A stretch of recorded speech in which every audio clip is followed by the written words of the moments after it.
200 meters. Stay to the left. Then stay to the left. Ni fikir nak pergi jalan ke mana ya, tapi dah sampai KL. Fikir nak bawa budak ni pergi mana jalan ni. Jalan okey, ada jam sikit-sikit adalah. Fikir pula menara apa paling tinggi di Malaysia ya. Tapi jangan lupa ya, subscribe dan share untuk meriahkan lagi YouTube channel Adi on Tube. Okey, bila dah terfikir macam tu, terpandang satu bangunan menara yang paling tinggi dalam banyak-banyak menara di KL, iaitu Menara Merdeka 118.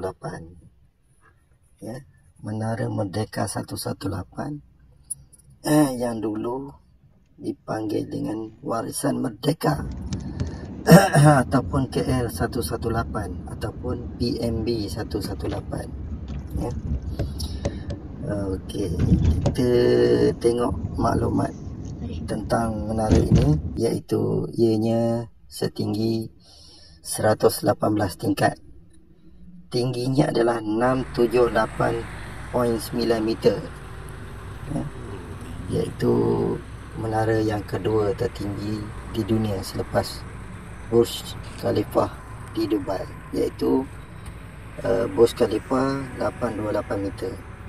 Coraknya adalah corak songket tradisional, terletak di lokasi Jalan Hanjebat KL, dan dirasmikan pada 10 Januari 2024. Wow.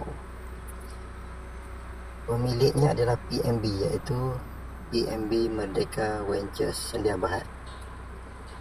Di dalamnya ada komplek membeli belah, pejabat dan hotel dan lain-lain.